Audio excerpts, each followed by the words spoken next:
pit stop. It's a pit stop. Pit stop. It's a pit stop. Pit stop. It's a pit stop. And your Purple Pants podcast Pit Stop crew is getting ready to land the plane of Amazing Race season 35, episode 12, the finale. I am here with the amazing, with the ever so joyful, energetic, gets the job done. If you get her a task at the finale party, you say, you want this to happen, she will wait 5 minutes and do what needs to be done so that your vision can come to life. Let's welcome the winner of Amazing Race season 29, Miss Brooke Camhigh Goodwin. He's talking about me. Thank you. Look, you wanted your pictures. I stood up and got my own bird's eye view, and I found everybody, and I said, go, we got to go there. We got to do this. We got to do that. What a fun night. Girl, right? Fun night is not the word. I had I had low expectations. And what I mean by that is I didn't have any expectations. I was just like, it's not a Brice and Win party. I'm just going. And I just was not ready for the amount of love that we received that night, right? It was just so crazy. I feel like Brooke, before the party, Brooke was like, listen, I'm getting here. This time, what time you go get here? And I just figured I would just be with Brooke. Wendell was with me. And I was like, oh my God, we got a little posse. Child, I was with Brooke and Wendell for all of 5 seconds because my behind was just running around. There were so many people, and especially the last 4 seasons that we've covered Amazing Race, there were so many amazing people there. And I was shocked at them coming up to me saying hey, it's you. I'm like, wait, you mean me? It was, yeah, I don't know. I can't say enough amazing things about last Wednesday at the finale party at Berry Park in Brooklyn. Yeah, it was incredible. There were people that I've wanted to meet that I've only met on, the Zooms or in little groups or whatever. And I mean, people flew in. People were coming from across the country. Kim and Penn came from North Carolina. Quentin came from California. People were coming from all over the place. And I loved it. Todd and Ashley, the entire cast this season was there. And everyone was so kind and so loving. And they all seemed to listen to us, which was really, really sweet. They're like, we love this podcast. And when we talked about that, and I was like, damn, I don't even remember when we talked about that. But it was so nice. So thanks to everyone who is supporting the Pit Stop on the Purple Pants podcast. And as long as Brice will let me, we'll be here to do it again next time. We will always be around. And, yeah, shout out to Izzy from Big Brother. Shout out to Brandon and Kelly from Survivor season 45. Morgan, Greg. Yeah, it was such a fun and amazing night. And the Travelocity Gnome. I don't know where Brooke got that from. She was like, it was on the table. I was like, you lying. I know you brought it. She was like, no, I didn't.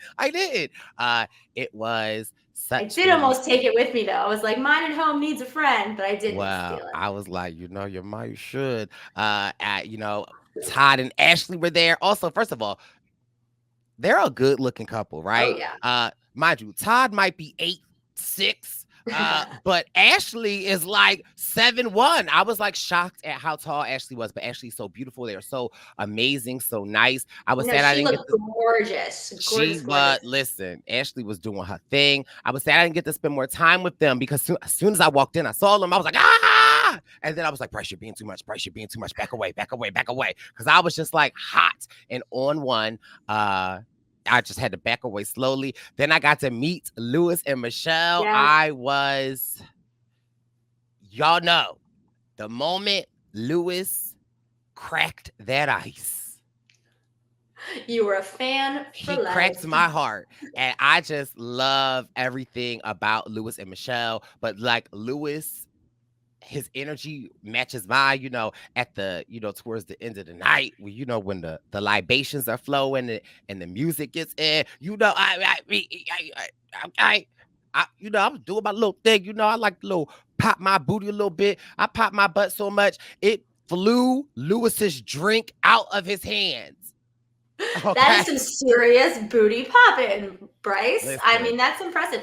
I was putting my jacket down and whatnot, and I hear someone go, hello, and it's Michelle. And I went, ah, and she went, ah. And it was so nice to finally get to meet her. And Lewis did a little interviewing of both of us, so I can't wait to see that. It was just Yes. such a nice experience. Everyone was so kind and so joyful and so fun. And it was just like a nice little close-knit party. I got to see Milena and Andrea, and Yep. Milena and I finally got that drink together. Andrea, I Yes. searched for you, girl. So I'm gonna have to go to Philly, or she's gonna have to come back to New York. And I promise that drink will happen. Anna Lee was there, and Anna Steve were Lee. there. Yeah. Oh, Anna Lee's Chelsea. such a lovely, lovely person. Chelsea was there. We got to see Chelsea Chelsea was and there. meet her Molly from husband. Emily and Molly. Yes. And also, wait, first of all, shout out to Molly. Because when I tell you Molly threw that thing on, Molly was looking like a bag of money. Liam and Jeremy. Yes. First of all, when lovers, like, first of all, I mean, I love the brothers, but I think Liam is my favorite. He was like, Brice, hold my hand. I'm nervous. I was like, okay. I want to just set one thing straight really quickly. He came up to me. He goes, why do you hate us? And I go, what are you talking about? When we did our exit interview, you weren't there. And I feel that means that you don't like us. To which I said, I was in Michigan at a work conference and we didn't get enough notice. I would have been there. It was day 2 of my new job. And he's like, why do you hate us? And I was like, man, come on. He's like, I'm kidding. We're cool. We're cool. So we'll chat again in the near future. Yes. Lulu and Lala. Mhm. Was it who? What was Natalia and Arun were there. Oh my God, I didn't get to see Arun. He was there. I said hi. Well, Natalia was there. First of all, also, you know, if Molly was looking like a bag of money, Natalia, like, I almost didn't recognize her. She was so beautiful. There were so many. I mean, Kim and Penn, they look like the president and first lady, like the fine. I wouldn't be surprised. Or the president and the first husband. The way that they, like, their just demeanor is so, like, I was so nervous to say hi to them. There were like so many people. There was like Justin from season 27, him and his suits. Like, there was just so many people, and everyone was just so amazing. It just, and also shout out to Chelsea from the season. Her husband were there. It was funny because, on our exit interview, things didn't get a little spicy, but, when we were talking about following people, and then, she was like, well, and I was like, well, show me the receipts. So when I, like, said hi to her, she was like, where are the receipts? I was like, oh my God, Chelsea. I didn't mean it like that. But there was just so many.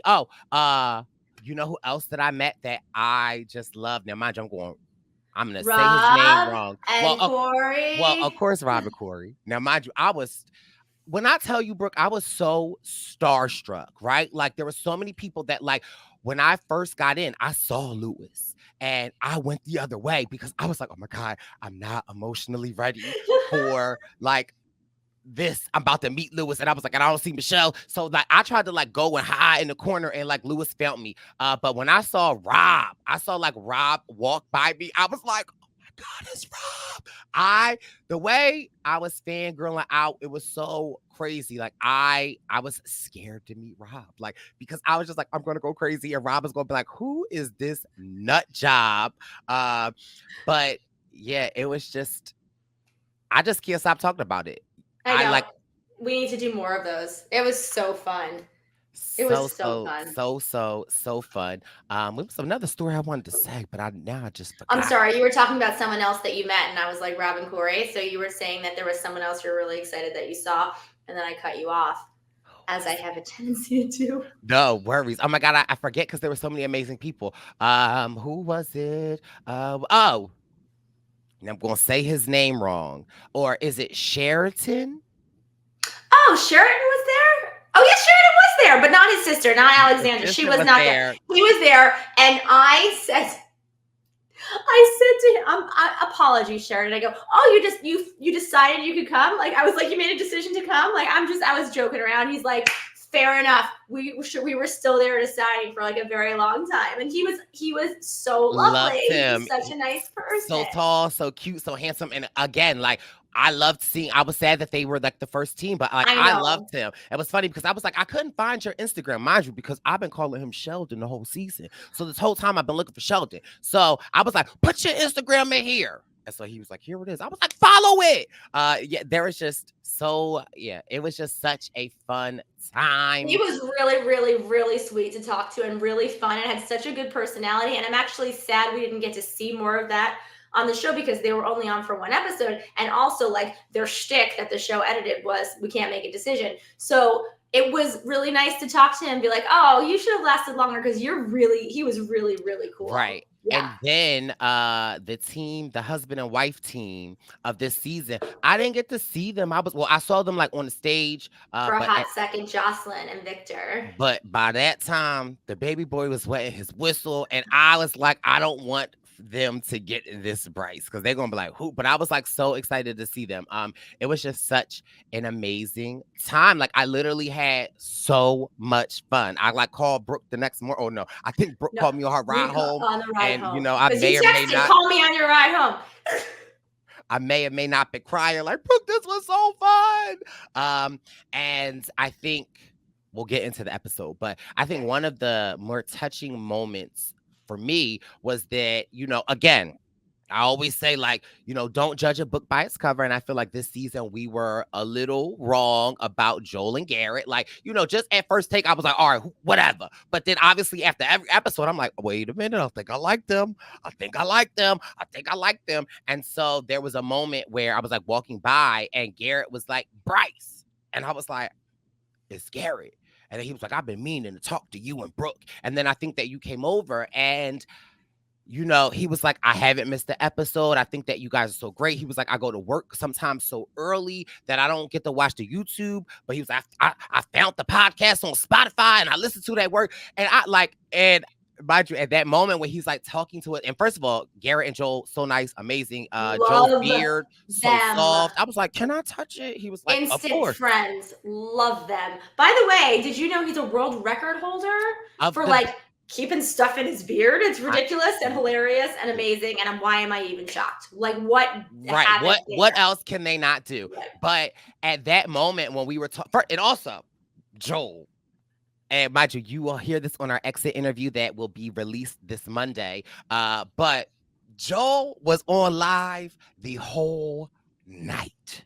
Okay, that's how I could find Joel in the crowd, in the sea of people, the people watching the TV. You could see Joel's live going. But I was so taken aback when they were like really giving us our flowers. And mind you, y'all know I'm a little bit of a crybaby, and I like started like.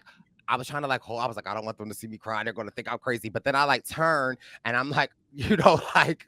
Tears are flowing down my eyes, and Wendell happens to be right there. He was like, "Are you crying?" I'm like, "No, I'm not. I'm not. I just you're crying. I'm not crying. I'm not crying. I just you know, I really love the pit stop.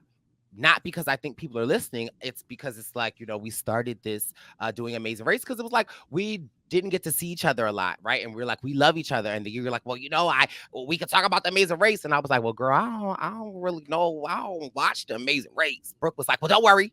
I take 1,000,007 notes so I can, like, you know, tell you walking through it. And then so we started this podcast. And again, it was just, you know, something of our friendship to cover the Amazing Race. But I have to say, you know, I look forward to Amazing Race because I love the dynamic personalities. And so that's, you know, the purpose of like. Would you say that this season perhaps you looked forward to the Amazing Race more? Girl, I'm not seeing, you know what? CBS reality TV shows that you may have been on at one time back in the Philippines? I don't know. Would you say that? This is why at 3:00 in the morning when you're leaving the party, you don't answer Brooke Cam High Goodwin's phone calls. So I love Survivor. That ain't never going to change. However, this season, maybe because we are so invested, maybe because like we got to meet a lot of the people as the season were going on, I became very invested. And you know, I have to say I loved this season, but it just was, again, just the love that we received from this podcast that, again, for me, is just like, you know, sure, we podcast, but I just do it because I get to talk to my girl Brooke. Like, you know, it's a solid time, a solid set. But I personally was not ready for the love that's all of the contestants that we saw was I giving to us, know. and just so I know.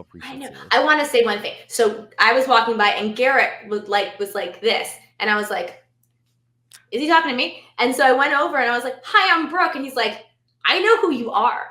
I listen to you guys every week." And I was, first of all, now I know that some of the teams listen to us because like amazing Todd and Ashley would send little messages on the podcast comments, and I'm like, "You two are awesome," and I didn't spend enough time with them. And she's like, "How did we not get a picture?" And I was like, "I don't know, we come back immediately." And so, but Garrett was like, "I listened to you guys, thanks so much for being so kind about us. I love that you're so supportive of the 40 somethings, like child of the 80s." And I was like, "Yes."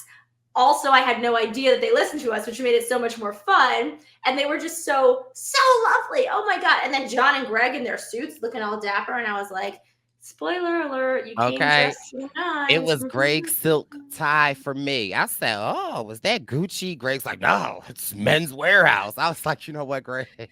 Men's Warehouse. Gucci for Men's Warehouse. You know, Okay. whatever. Yeah, but again, it was yeah, such a magical and fun night that I feel like it makes Do me it sad again. that I didn't go. Cause did you go to Miami for Lewis and Michelle's? No, because I had a little broken ankle Oh, at the that's right. fractured That's right. ankle at the time. And so wasn't But getting on an airplane for that, but dare I I would have. say, I don't know if I'm and I know Amazing Race and Survivor come on at the same time, and I know they're airing, but hopefully I'll have a week off because I don't think I want to miss another Amazing Race finale. Nope, we're gonna take a plane to wherever. Who cares? I'm not missing it either. It's too much fun. It's too much Yes. fun. Okay, Well, what do you uh, think? so I guess we have to dive into our last pit stop of season 35. Fine. Get ready for some positivity. Because I feel like Joel and Corey had a baby, and that baby is so positive, and that positive baby is me because I love this episode so much. Like, this was just one of the best finales, I'm going to say ever. Yeah, ever. Stamped ever. And that's So a lot of the people are saying it. It's are you like ready? one of minus that there are no women, but one of the best final threes that Amazing Race has I agree. had in such a long time. I'm going to call it the best finale since season 29. There, I said it, and argue with me. Okay, so here we go. The teams are off from Dublin to Seattle. I noticed they weren't flying first class. I feel like that was a thing that the Amazing Race would do for the final three for quite some time, but it didn't look like it this time. That being said, whatever. So Dublin to Well, Seattle. okay, cut. The first stop, I know. Although next season they'll be on that private plane again because we're of the order of the season. So every class is first class. So first stop is to the Space Needle. They have to climb up the Space Needle, go outside, and walk around the edge and get their clue. But then they said it's 500 feet up in the air and it was so high and whatever. And I'm all, that's not that high. It's like 50 stories, which I guess in Seattle is very high. I just sort of thought the Space Needle like towered over everything else. Maybe the rest of the city is kind of small. And I didn't realize that. I'm thinking in New York, 50 stories is like an apartment building. So, but anyway, the view looked amazing. Everyone seemed to do it really, really well, and nobody had any problems. Stop one. Stop one. Okay. I should talk slower, but more slowly, because once we get through this, I don't want this one to end. So I feel like I'm just going to vamp. Yes. Well, you keep talking. Give me 1 second. I'm going to come in and come right back out, but don't stop the pod. I'll be right back. Okay. She says to herself as Brice goes out and comes back in. So they're on the Space Needle. They're walking around in circles. Everyone goes, and then their partner goes. And so it's not like both team members go and then they're out, but one, and then the second. So there's not that much of a lead of any team. So all three get through it, and now it's time for the scramble. Now, I hated the scramble last time because there were like 47 teams still in the race. I couldn't keep track of who was going where. This was the right way to use a scramble. This was fantastic. It was 3 different tasks that you could do in any order. And once you were done with each task, you would get a little clue that would tell you where you ultimately needed to go. So the 3 tasks were grunge, in which you and your partner needed to become like roadies for a local Seattle band, which I loved because it was supporting local artists and this was giving them their time to shine and a platform to shine on. So that was really cool. Except, and I have to say, the band, whose band was it? Rob and Corey, I think. They sang at the Black Tones. They were so talented, but she was singing a song about a spider, and I'm terrified of spiders. So other than that, I mean, that woman's voice was fire. Like she was. Yeah, she could blow. Okay, the next one was glass, where you had to become a glass blower and make a 4-inch ball of glass without 4 inches or bigger, without breaking it. And finally, there was grab, where you had to swing from the trapeze and do a catch to somebody. Now, I have done this because we used to go to Club Med when I was younger, and Club Med had this trapeze thing. So you'd be like 30 feet up in the air. This is the easiest catch you can do, but if you can't get your legs over the bar, You would do this at a nightclub? No, Club Med, like a vacation destination. Oh, I was like, girl, that don't sound safe, but I would want to try it. No. So my family would go with a few other families when we were younger, like once a year to a different Club Med, like in Mexico or the Dominican Republic or whoever. And it's giving rich. Okay. I mean, my family, we went to Wildwood every other year. This girl going to Club Med multiple times a year. Oh, okay. Once a year.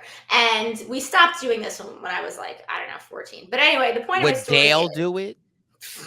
No. Oh, okay. Okay. But they had this kids club. So it was like my parents' friends had kids. We were all about the same age. And one of the things you could do was the trapeze. And so people would get there like right when it opened. And I loved it. And you would go up and you would put your legs up and then they would catch you. And it was really, really fun. But I could see how this would be really difficult for inflexible people. Right. But now sorry, no, you go. The thing that confused me was when they showed that you had to get up there, I was like, oh, okay. So I thought that you would get up there and then you would put your legs down. I didn't know you would be swinging, because I was like, oh, I could do this, but I don't know if I could do that while I was swinging. You could. The momentum makes it a little bit easier. The thing is this, now that Anna Lee was gone, I was like, oh, the internet is going to be positive. Nope. So, girl, the internet or Facebook? It's Facebook. Girl, here we go. All right, so let's get into the Facebook saga, because it's giving Brooke has been commenting back energy. So, okay. I have not commented back, but I'm doing it now. So, they now say, the Facebook, that Greg and John have an unfair advantage because they're so physically fit and they don't have bellies that it makes their lives easier and they can put their legs up. And so they're going to have an advantage and they're going to win. Okay, get over yourselves, Facebook. Stop looking for things to pick out on people. Greg and John sucked at the glass blowing, so there was no unfair advantage. Relax. First of all, that's it. If anybody of any of the teams has an unfair advantage, it's Garrett and Joel. They have worked in every job, in every field, in every industry. Joel can speak French, okay? Like, they done everything, so they would have the unfair advantage. Nope, Facebook doesn't like Greg and John this week. Relax. Anyway, no, that's not. No unfair advantages. Everyone got it. And honestly, when we get there, Joel and Garrett actually finished before Greg and John even finished their demonstration. So, like, let's just like keep it positive, people, because I love this episode. And that's it. This may be my last yelling at Facebook for the season. I'll document it. 24 minutes and 11 seconds. And positivity. Okay, so every time you completed one of the tasks, you get a piece of this model airplane, and that will tell you where to go. So Corey and Rob decide that they are going to start from the furthest location and work their way closer. And the other two teams decide that they're going to start at the closest and work their way further. Now, it doesn't Here's really, yeah, go ahead. another thought. Well, where's Corey's advantage? He lived not that far from Seattle, so he knows the lay of the land. Corey did? He said that he lived, I want to say Oh, you maybe might be right. Washington State, and he, he had visited Seattle a lot. Well, because so- Facebook's not going to yell at Corey because they love Rob and Corey, as well they should, because they're amazing. Also, the other talk on Facebook was, is Corey single? Is Corey? And he Corey, not. we met Corey's beautiful girlfriend. Beautiful. Sorry, ladies, he's taken. We met Rob's beautiful wife. Sorry, ladies, he's Beautiful. taken. And we met their brother too. I don't know if he's taken. But they all had on, first of all, sidebar of the sidebar. You're going to say red? Okay, shout out to the MacArthur family real quick, okay? Because that's why I'm wearing my red hat. First of all, they didn't just have on red shirts. They were silk. Were they? They were silk. And Corey had on like these little loafers and no socks. I said, Corey, who you think you are? But anyway, shout out to the MacArthur family because, if you listen to our exit interview with Rob and Corey, you would now know that my name is Brice Isaiah MacArthur. But all right, continue. Okay, but here's my thing. It doesn't matter if you started the closest or the furthest because you didn't know where your end destination was. So if you started at the furthest and worked your way back, your end destination may have been at Grab, which was the furthest. So, there was really no rhyme or reason where to go. I probably would have started at the closest and worked my way out because who knew where you were going? Anyway, where should we start? Pick a team. Let's pick Rob and Corey because trapeze. That's what it's called, right? Trapeze? Trapeze. Yeah. Okay, so they started the grab. Corey gets it on like the first try because he does, but nobody complains he has an unfair advantage, but first try. And then Rob gets it on like the 8th try, but I was a little nervous. Goes to Rob. No, I honestly. I was a little nervous. I was like, listen, be careful with my dad up there because at first I was like, oh, this is easy. Then when she did the demonstration, I was like, okay. But then when Corey did it and I was like, oh my God, it's actually moving. I was like, I hope Rob been doing his stretches. I hope but he still pulled it out at the end. The thing is, you have to get your legs up on the first swing. Otherwise, you're not going to have enough momentum to actually catch the person because every time you swing a little bit less. So there is kind of a trick where instead of putting them through your hands, you put your hands together and you bring your legs around the outside. And I noticed that several of the people did that. I'm sure the trapeze place told them about that as you're ready. There's one in New York. We should go swinging. I don't know if I could get my other leg. Yeah, I don't know. I might have had to do the trapeze last. I thought I was quite flexible. So I've been told. Insert joke here. I can't wait till we start talking about blowing glass. Okay, so anyway, so the thing about Rob, and I actually watched this 4 times in a row, kind of in slow motion. So when Rob's doing it and finally gets it, he actually floats in the air attached to nothing for a portion of a second and catches the guy. He actually lets go with his legs, which helps propel him forward, and he gets caught. The smile on his face was so big when he finally got it. I was cheering because it was 7:00 in the morning the day after the finale party, because at the finale party, I watched almost none of it because all we were doing was fangirling over each other, and it was funny. And so they get out of there fairly quickly, and while they are there, the other 2 teams are at the glass blowing. Joel and Garrett apparently were glass blowers in a previous life because they did such a good job.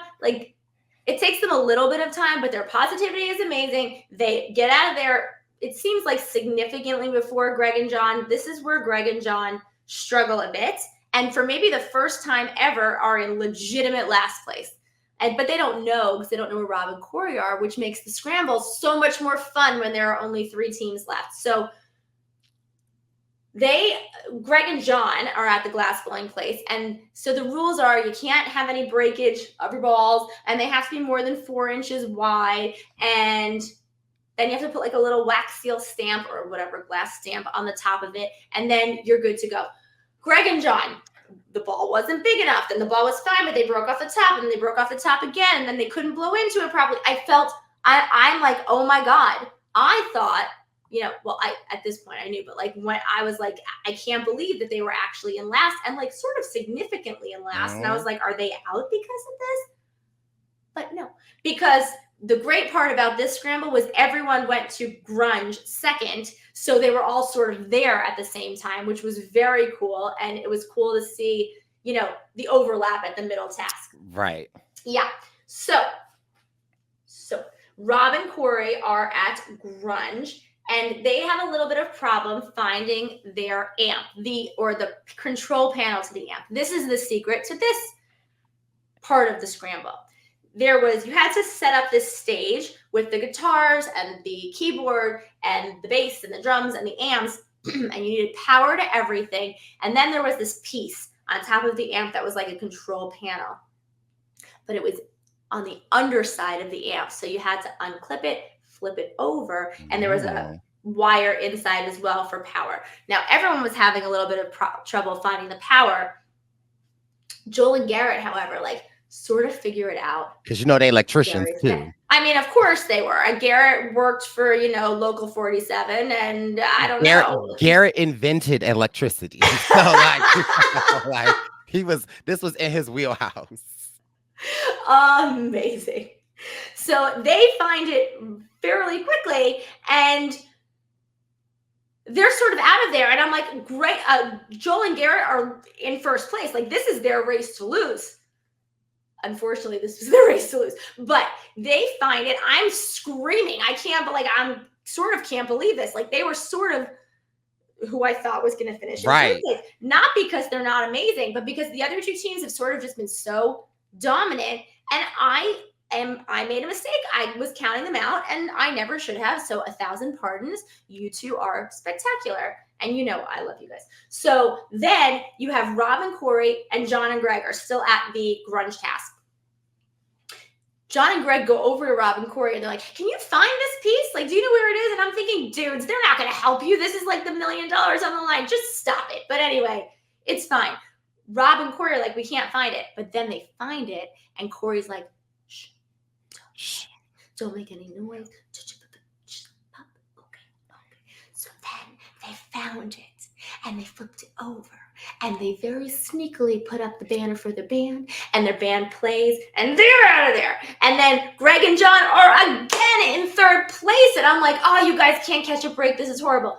The worst part about it is, I think it's John, keeps picking up the top of the amp, and like, it's right here. Like, he's like, I don't see it. But if he turned his head, it would be right in front of him. They finally find it, flip it over, get plugged in, and then they're off. So now we have Rob and Corey who are at glass because they went in that direction. We have Joel and Garrett who are at grab, and then Greg and John who are heading to grab. Now, it seemed that glass took the longest of all three, depending on who you were, really. And so I'm thinking, okay, so we're sort of between Rob and Corey and Joel and Garrett at this point. Right. So Rob and Corey are at glass. I don't think there's anything really of note. It takes them a little bit of time. I just think it's the longer detour. And actually, I do think that one was further away from where they ultimately ended up needing to go, which who would have known that, because you have no idea. Right. And Joel and Garrett get to grab, and it takes them a little bit of time, but they stay positive. And even though Joel is like, I don't think I can do this with my belly. Like, you guys are fantastic. Just so flipping endearing. And then Greg and John get there, and Joel and Garrett actually finish before Greg and John even get on the apparatus. But Greg and John do it in like a half a try. Like, They were just like, boop, boop, catch, done, the end. Everyone's having so much fun with it. And again, not an unfair advantage. Everyone's had a thing, and just get over yourselves, Facebook. So, like out of breath. Okay. You're running the last leg too. Okay. Oh, this last leg was amazing. I would have loved this one. This was just fun. Okay, so I just keep writing down. I love this episode. Like, I'm not used to being so positive. It's giving me like heart palpitations. Okay, so at the end of the scramble, everyone is so close, And then they have to self-drive, to which I now think Joel and Garrett have a huge advantage because because they can navigate. And they just seem to like apparate out of nowhere places. Their navigation skills are just the best. Well, Joel grandfather invented the map. So, I know Couple that with the power of beard navigation, and you can't lose. Okay, so they all have to go to, I think it's called Cleese Mansion. I admittedly don't know how to pronounce it, so relax. In Merriamore Park. And so everyone's getting there. Joel and Garrett are on their way. Rob and Corey are on their way. And Greg and John are on their way. Rob and Corey apparently get lost a couple of times. I know this just from speaking with them, and that's what they said. They got lost like twice. Okay. So the final roadblock task, I love the final memory task. Every season, I'm excited to see what it's going to be. They get all of these kayaks with the names of their roadblocks and their detours. Roadblocks in red, detours in yellow. And you have to put them in the order that they happened on the race. Loved this task. Now, it's not the hardest task The Amazing Race has ever done. That's what I thought. But in all fairness, we had to like arrange the order that we came in every leg alphabetically. So like sometimes you catch a break and it's not a particularly difficult hard task. This one, the kayaks were, I guess, not so light, but I mean, adrenaline alone should help you lift that stuff at this point. When I think of these memory challenges, the more a hard one in recent note is the Will and James season when they had to with the globe. So and they had to like put all of I still was new to the tar world, but I thought that one was hard. So I don't even think I think it was just they had to put together a globe. I actually don't even think it had anything to do with where they had been. I think they had to match the things up. Yeah, but like the pieces of the globe, I don't think it even mattered. I'm gonna go back and look it up. Maybe I'm wrong. Thank you. And I'm a third boot. I'm not a winner. Like that. But I do think that Kim and Penn's memory task was actually pretty difficult because remember they were at the tennis place and it was like so maybe that's what I'm thinking of. That's okay. Maybe I'm thinking of that too. But they had like pictures of coins and it was like, was this the coin that we had? And we had this whole conversation and not so only one person saw the coin. Like that's difficult. I thought that one was very hard and good. This one was really, really fun to watch because it was cool, like cinematically or whatever. I thought this was a very cool to watch memory task. Okay. In everything we just said, this wasn't actually easy for everybody. So Joel and Garrett look like they have it in the bag. This is actually their race to lose. But in a heartbreaking twist, they mess up two roadblocks. There was one who wants a bird's eye view, and they are messing that roadblock up with the high wire task from leg number 1. Now, Garrett says, maybe he only said it 4 times, but they showed it 4 times, where he's like, so should we swap these two? Is the bird's eye task the thing in the plan? And Joel's like, no, this is right. I know this. And I'm screaming at my television. I'm like, just swap it and ask for a check. They now tell us that they were there and they're like, we're like moving things because we left one blank. We're just moving them up. One of our oars broke. We're fixing the oar. We really thought it was something ridiculous, but it was just this. And I said to them, did you guys spend more than 2 or 3 minutes after you had gotten that wrong check before you finally decided to switch it? And they said yes. So I really wish they just would have swapped it sooner and just yelled check and just keep yelling check. They said they asked for a lot of checks. So John and Greg show up while Joel and Garrett, I write them as J and G, and I'm like, they both are J and G, so now I'm trying to keep track of which is which. Anyway, John and Greg show up while Joel and Garrett are basically finished, but keep being told no. Apparently, John's memory is stellar, and they knock this out of the park.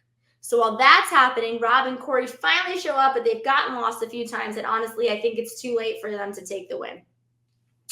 So John and Greg get the yes, and then Joel and Garrett are like, let's just swap this. And I'm like, too late. And so they swap it, and they get the yes. And I'm thinking, how far is the finish line from where we are? The finish line was the mansion. Guys, don't be mad. That was the finish line, not the airplane park where they had to do the task. Now they're going to the mansion. I don't know how far the mansion was from the airplane hangar where they had to do this task, but Greg and John get there first. They are so happy and so excited and so deserving. They ran such an amazing race.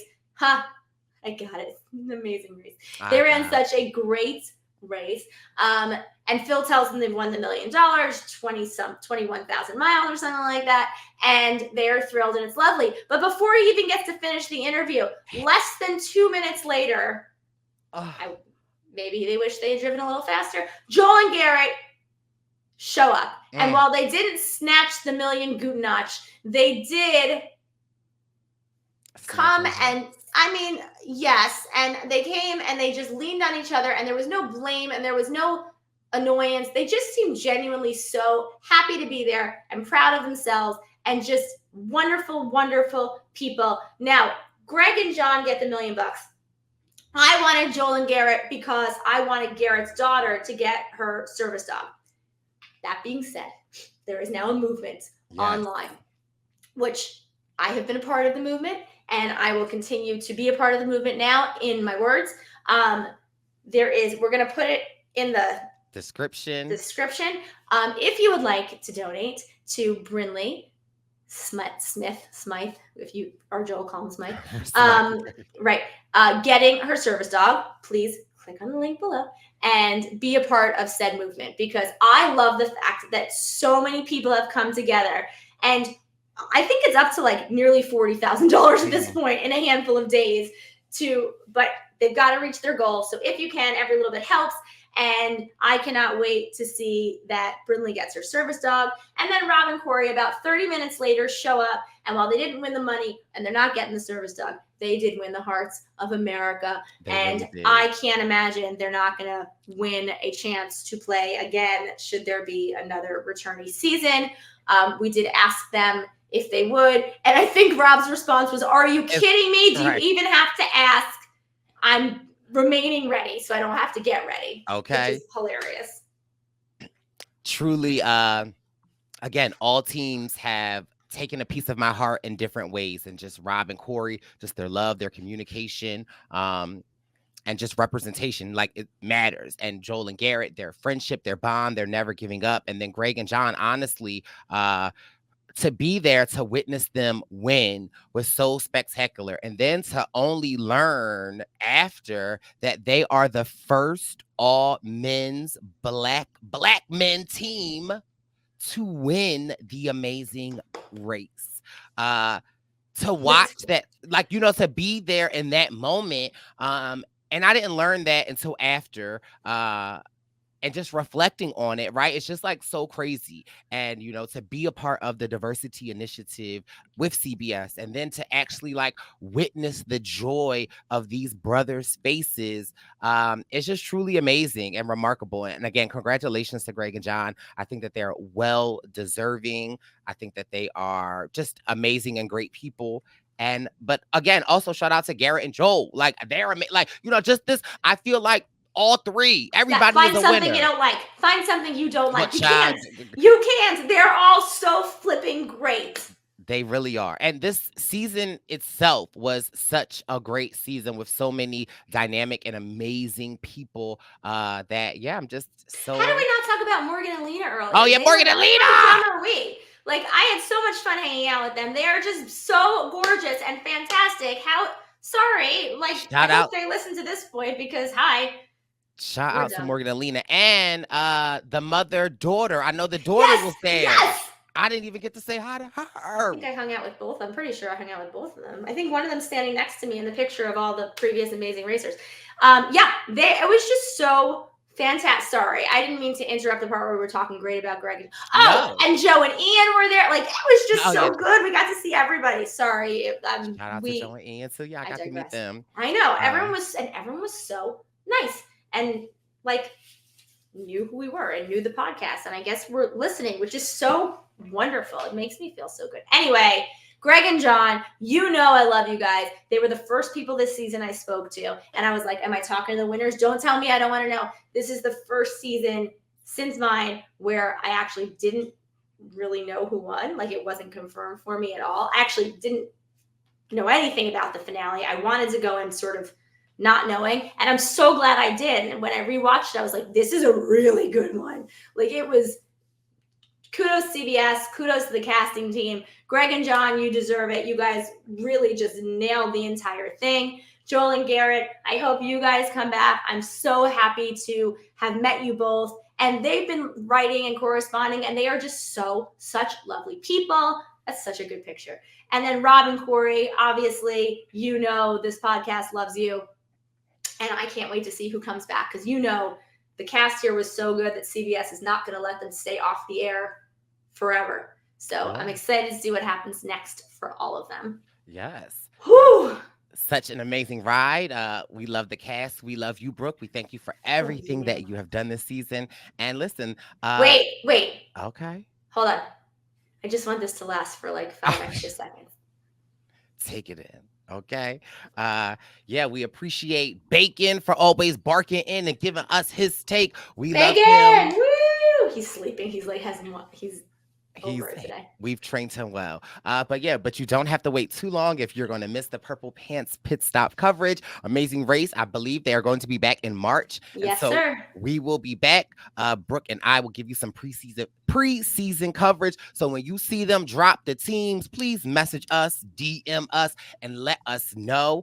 Also, this actually won't be your last pit stop. We do have our exit interview with Greg and John that will be coming on Wednesday. And then I believe on Monday, we will have Joel and Garrett. So we appreciate you all. We love it. And also another huge shout out to the Purple Pants Posse and everybody that supports us. You know, Miss Brooke Cam High hit 3,000 followers on the Instagram. Okay. She a whole celebrity out here. You're so dumb. And to my parents, thanks, Mom and Dad, for calling every time and watching us on the big screen at home. They love you so much. And they send me pictures when they watch, and they call, and Brice was so funny on this episode. I loved when he talked about this. I was like, I was there too. They're like, yeah, whatever. But Brice this and Brice that. And you know, if Rob doesn't want you, my parents will. Well, listen, I'm already a Cam High where it is. So yeah, we appreciate the Cam High. We appreciate everybody's love. Yes. And again, make sure, listen, let's get Brooke to 4,000. Okay. The real B Cam High on Instagram and the Twitter. We appreciate the love and support. This has been the Purple Pants Podcast Pit Stop coverage of Amazing Race. I love you so much, Brice. I'm sorry I'm not letting it end. You are just such a joy. You don't get to say nice things about me and not about you. So you are just such an inspiration to people, to watch people come up to you and talk to you and hear them talk about you in such a positive way. You bring nothing but light and joy and happiness to people. You've brought it to me for many years. I absolutely love doing this with you. I would wake up early any weekend morning to talk with you about anything. And just thank you. Thank you for being such an amazing person and such a wonderful friend and such a warm, kind soul. And yeah, that's it. So I look forward to doing this again with you. And I think hopefully we'll have some people from this season on next season. Oh, yes. Brooke trying to get me to cry. So I'm going to put my glasses on so y'all can't see me cry. Well, Brooke, you know I love you. And yeah, I think, the Purple Pants Pit Stop coverage of season 36, I think it's going to be better than ever. But this has been your Purple Pants Podcast Pit Stop coverage of Amazing Race. Season 35. Will you not see us again? No. Because we'll be back very soon, because our dragon will fly. Love you. Love you. Bye, everybody. Pit stop. Pit stop. It's a pit stop. Pit stop. It's a pit stop. Pit stop. It's a pit stop. Pit stop.